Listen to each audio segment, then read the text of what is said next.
नमस्कार दोस्तों, मैं समीर भटनागर, ज्योतिषाचार्य। आज आपने YouTube चैनल में आपका स्वागत करता हूं। आज का टॉपिक बहुत इम्पोर्टेंट है। जैसा कि हम सब जानते हैं कि राहु 23 सितंबर 2020 को गोचर में बदल रहा है मिथुन राशि से वृषभ में। मिथुन से वृषभ में में राहु जब चेंज हो रहा है तो राहु के साथ साथ केतु, जो कि इस समय धनु में चल रहा है, धनु से वृश्चिक में आ जाएगा। ये वैदिक ज्योतिष के अनुसार राहु एक छाया ग्रह है जिसका कोई भी भौतिक स्वरूप नहीं है। इसको ऐसे समझने के लिए हम ऐसे कह सकते हैं, जैसे सूर्य और पृथ्वी के बीच जब चंद्रमा आता है और चंद्रमा का मुख सूर्य की तरफ होता है तो पृथ्वी पर पड़ने वाली चंद्रमा की छाया राहु ग्रह का प्रतिनिधित्व करती है। हिंदू ज्योतिष में राहु को एक पापी ग्रह माना गया है। राहु के बारे में आप कभी भी किसी भी पंडित जी को दिखाने जाते हैं या किसी से पूछने जाते हैं तो वो आपको सिर्फ इन्हीं बातों से डराते हैं कि काल सर्प दोष है, राहु केतु के बीच में सारे ग्रह आ जाते हैं, गुरु के साथ है राहु तो चंडाल योग है, सूर्य के साथ है तो सूर्य ग्रहण लग रहा है, चंद्रमा के साथ है तो चंद्र ग्रहण लग रहा है, मंगल के साथ है तो ये अंगारक योग बना रहा है। ये सब चीज़ें एक योग है जो कि हर कुंडली में कभी ना कभी बनती है, लेकिन हमें इन सब चीज़ों से ये देखना है कि हमें इन सब चीज़ों से, अगर हमारी कुंडली में जिस समय हमारा जन्म हुआ है वो चीज़ें उस समय जो पोजीशन बनाई है, जो कॉम्बिनेशन बना है, जो योग बने हैं, उसको हम किस तरीके से सही कर सकते हैं। तो इसके लिए हमें ये भी पता होना चाहिए कि ये इन सब चीज़ों से क्या होता है। राहु खराब कैसे होता है? अगर कोई व्यक्ति अपने गुरुजन का या धर्म का अपमान करता है तो उसका राहु ग्रह कमजोर हो जाता है। कड़वे वचन बोलने से, तांत्रिक क्रिया करने से, शराब पीने से, पराई स्त्री से संबंध रखने से और तामसिक भोजन करने से, झूठ बोलने से, धोखा देने से, ब्याज पे धंधा करते हैं कुछ लोग, इन चीज़ों से राहु खराब हो जाता है। और राहु को सबसे ज़्यादा महत्व इसलिए दिया गया है क्योंकि राहु की जो दृष्टि होती है वो बृहस्पति महाराज की तरह होती है। जैसे गुरु की दृष्टि होती है 5वीं, 7वीं, 9वीं, इसी तरीके से राहु की दृष्टि होती है। लेकिन हमें ये जानना है और ये समझना भी है कि राहु एक वक्री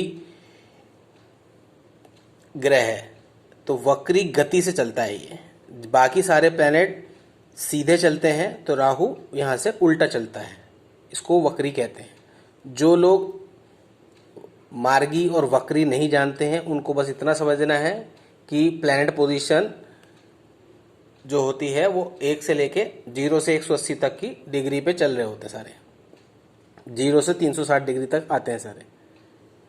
और राहु जो है वो 360 से 0 की तरफ चल रहा होता है। इसका एक राशि में जो काल होता है वो होता है 18 महीने का। इसी तरीके से इनकी स्थितियां अलग अलग भाव पे पड़ती हैं। जिस भाव पे पड़ती है दृष्टि, राहु की दृष्टि जिस भाव पे पड़ती है उस भाव में बैठे हुए ग्रह या वो भाव सक्रिय होते हैं। राहु बहुत अच्छा प्लैनेट है अगर देने पे आता है, लेकिन कई जगह इसको 90% लोग इसको नेगेटिव में लेते हैं। लेकिन जितने भी लोग टॉप पे पहुंचे हैं वो राहु की देन के द्वारा पहुंचे हैं। जिनकी कुंडली में भी राहु अच्छा होगा वो टॉप पोजीशंस पे होंगे, मार्केटिंग में टॉप में होंगे, कंपनीज में टॉप पे होंगे, ब्यूरोक्रेट्स होंगे, नेता होंगे, अभिनेता होंगे, क्रिकेटर होंगे, स्पोर्ट पर्सन होंगे, जो भी होंगे टॉप पे होंगे। ये उनकी स्पेशल दृष्टि की वजह से है। अब हम बात करेंगे मेष राशि की कि ये अगर हम गोचर में जो बदल रहा है तो उससे किस किस राशि पे क्या प्रभाव पड़ेगा। मेष राशि में अगर हम बात करते हैं तो मेष राशि से अष्टम भाव में केतु का गोचर काफ़ी मिला जुला फल कारक रहेगा। स्वास्थ्य की दृष्टि से अगर हम बात करें तो अग्नि, विष तथा दवाओं के रिएक्शन से हमें बचना पड़ेगा। महिलाओं को अधिक ध्यान रखना पड़ेगा। कार्य क्षेत्र में भी षड्यंत्र का शिकार होने से बचें। धर्म एवं अध्यात्म में गहरी रुचि रहेगी इनकी धन भाव पर दृष्टि के प्रभाव स्वरूप आकस्मिक धन की प्राप्ति होगी। परिवार में अलगाववाद उत्पन्न न होने दें और विशेषतः ससुराल पक्ष से रिश्ते सहेज कर रखें। कोर्ट कचहरी के मामलों में बाहरी म्यूचुअल कंसेंट कर लें तो ज़्यादा बेहतर रहेगा। अब हम बात करेंगे वृषभ राशि की। राशि से सप्तम भाव में केतु व्यापारिक वर्ग के लिए अच्छी सफलता दिलाने वाले सिद्ध होंगे, किंतु पार्टनरशिप ना करें। मित्रों को और संबंधियों को अधिक धन कर्ज के रूप में ना दें, कोशिश करें देने से बचें। विद्यार्थियों के लिए, प्रतियोगिता में बैठने वाले छात्रों के लिए गोचर फल अनुकूल रहेगा। प्रेम संबंधी मामलों में उदासीनता रहेगी, लेकिन अगर प्रेम विवाह कर रहे हैं तो वो आपके लिए सार्थक रहेगा। राज्य सरकार से जुड़े हुए कार्यों का आपका निपटारा होगा। सरकारी सर्विस हेतु आवेदन करना चाह रहे हैं तो गोचर आपको शुभ फलदायक रहेगा। मिथुन राशि में छठे भाव में केतु का गोचर गुप्त शत्रुओं का शमन करेगा। कोर्ट कचहरी के मामले में पक्ष में आपके निर्णय आएंगे। जो लोग आपको नीचे दिखाने की कोशिश कर रहे होंगे वही मदद के लिए आगे आएंगे। स्वास्थ्य की दृष्टि से चिंता बढ़ सकती है, इसलिए सावधान रहें। अपनी ऊर्जा शक्ति का पूर्ण उपयोग करते हुए आगे बढ़ेंगे तो सफलता की संभावना आपकी बढ़ जाएगी। हानि भाव पर इनकी दृष्टि के कारण भागदौड़ की अधिकता रहेगी। व्यर्थ खर्च करने से बचें और वाहन बड़ी सावधानी पूर्वक चलाना है। कर्क राशि वालों के लिए राशि से पंचम भाव में केतु का गोचर आपके लिए बहुत अत्यधिक सफलता दिलाने वाला सिद्ध होगा। आपकी रुचि धर्म और आध्यात्मिक कार्यों में बढ़ जाएगी और आपको अपने ईश के दर्शन भी होंगे। विद्यार्थियों को शिक्षा प्रतियोगिता में अच्छी सफलता मिलेगी, लेकिन प्रेम संबंधी मामलों में कुछ विवाद उत्पन्न होंगे। आय के स्रोत आपके एकदम बढ़ेंगे। नए कार्य व्यापार जो आप बहुत दिनों से प्लानिंग कर रहे हैं अब वो पूरे होंगे और लाभ भाव पर दृष्टि के प्रभाव स्वरूप आपका गया हुआ धन वापस मिलेगा। जी हाँ, ये गया हुआ धन आपको वापस मिलेगा और थोड़ी सी संतान से संबंधित समस्याएं आपको रह सकती हैं। सिंह राशि वालों के लिए चतुर्थ भाव में केतु आपके लिए कई तरह के परिणाम दिलाने वाला सिद्ध होगा।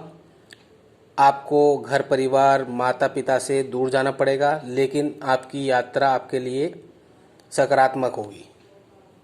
भागदौड़ की अधिकता अधिक रहेगी। पारिवारिक कलह से मानसिक अशांति का सामना करना पड़ेगा। परिवार में एकता बनाए रखनी पड़ेगी आपको।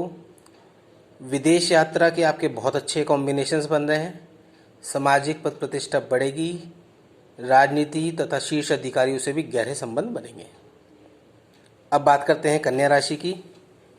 पराक्रम भाव में केतु का गोचर आपके लिए किसी वरदान से कम नहीं है। साहस पराक्रम में वृद्धि तो होगी ही, आपके द्वारा लिए गए निर्णय की सराहना भी होगी, जिससे सामाजिक प्रतिष्ठा और बढ़ेगी। नौकरी में आपको प्रमोशन और नए कॉन्ट्रैक्ट्स आपको साइन करने के लिए मिलेंगे। शासन सत्ता का आपको पूर्ण सहयोग मिलेगा। आपको राजनीति, रणनीतियों एवं योजनाओं को गोपनीय रखते हुए कार्य करना होगा, तभी आपकी सफलता की संभावना अधिक रहेगी। भाग्य भाव पर दृष्टि के प्रभाव स्वरूप धर्म कर्म के मामलों में भी आप बढ़ चढ़ कर हिस्सा लेंगे और दान पुण्य भी करेंगे। अब बात करते हैं तुला राशि की। धन भाव में केतु का गोचर आकस्मिक धन प्राप्ति के योग बनाएगा। व्यापारी वर्ग के लिए गोचर अप्रत्याशित सफलता देने वाला रहेगा। नए अनुबंध प्राप्ति के योग हैं। रुका हुआ धन मिलेगा।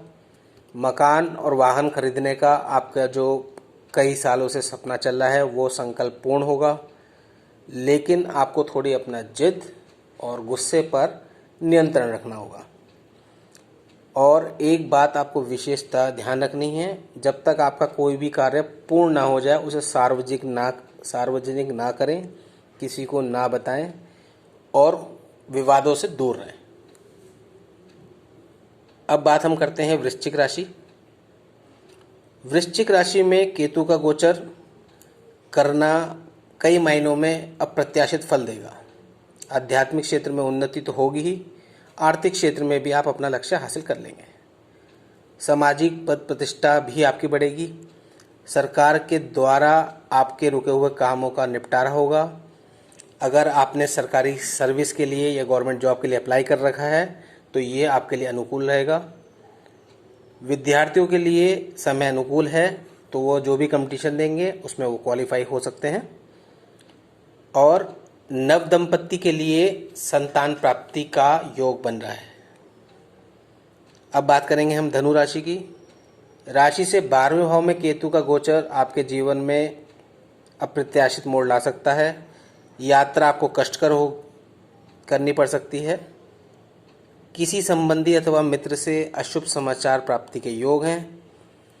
कर्ज के लेन देन में अत्यधिक सावधानी बरतें। धर्म एवं अध्यात्म के क्षेत्र में रुचि तो बढ़ेगी ही, ईश के दर्शन भी हो सकते हैं। इस भाव में केतु का गोचर मोक्षकारक होता है।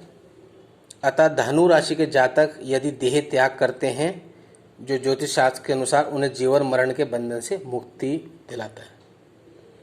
मकर राशि वालों के लिए लाभ भाव में केतु का गोचर आपके लिए भी किसी वरदान से कम नहीं है। ये आपको सफलताओं के सर्वोच्च शिखर पर पहुंचा सकता है, किंतु परिवार के वरिष्ठ सदस्यों अथवा बड़े भाइयों से मतभेद हो सकता है। इसमें थोड़ा सा आपको बचना है। नए कार्य व्यापार आप आरंभ कर सकते हैं, ये आपके लिए बहुत अच्छा समय है। निर्णय लेने में विलंब ना करें। सभी सोची समझी रणनीतियां आपकी कारगर सिद्ध होंगी। प्रतियोगिता में आप सरकारी और विदेशी कंपनियों में आवेदन करेंगे तो आपके लिए बहुत अच्छे रिजल्ट मिलेंगे। कुंभ राशि वालों के लिए दशम भाव में केतु गोचर आपको प्रतापी और यशस्वी बनाएगा। अपने अदम्य साहस एवं पराक्रम के बल पर विषम हालत को भी सामान्य कर लेंगे। सामाजिक पद आपकी प्रतिष्ठा में वृद्धि होगी। नई जिम्मेदारियां मिलेंगी। राजनीतिज्ञों तथा शीर्ष अधिकारियों से आपके मधुर संबंध बनेंगे। चुनाव संबंधी अगर कोई निर्णय लेना चाह रहे हैं तो ये आपके लिए अनुकूल समय है। परिवार में कुछ तनाव हो सकता है, जिसकी वजह से आपको मानसिक अशांति का सामना करना पड़ सकता है। माता पिता से दूर रहने का भी योग बन रहा है। अब बात करते हैं मीन राशि की। राशि से भाग्य भाव में केतु का गोचर आपके लिए आध्यात्मिक उन्नति के मार्ग प्रशस्त करेगा। धर्म कर्म के मामलों में गहरी रुचि बढ़ेगी। कई बार आपकी विचारों में पूर्णतः दार्शनिक विचार आएंगे। लेखन पठन पाठन के क्षेत्र में रुचि बढ़ेगी। प्रतियोगियों के लिए परीक्षा में अच्छे अंक लाने के लिए और प्रयास करने होंगे। दैनिक व्यापारियों के लिए भी गोचर अच्छा है। संतान संबंधी जो आपकी चिंता चल रही है वो दूर होंगी। नव दंपत्ति के लिए संतान के नए योग बन रहे हैं। मकान वाहन खरीदने का संकल्प पूर्ण हो सकता है। दोस्तों, ये पूरा एनालिसिस मेरा अपना द्वारा करा हुआ है, और अगर आपको लगता है या आप कुछ अपनी जानकारी लेना चाहते हैं तो मुझे कमेंट बॉक्स में कमेंट करें। और जो लोग अभी आज जुड़े हैं वो मेरे चैनल को सब्सक्राइब करें, ताकि मैं आपको नए नए वीडियो भेजता रहूं। उम्मीद है कि आपको ये राहु और केतु का गोचर समझ में आएगा। और इसी के साथ मैं अपनी वाणी को विराम देता हूं। धन्यवाद। नमस्कार।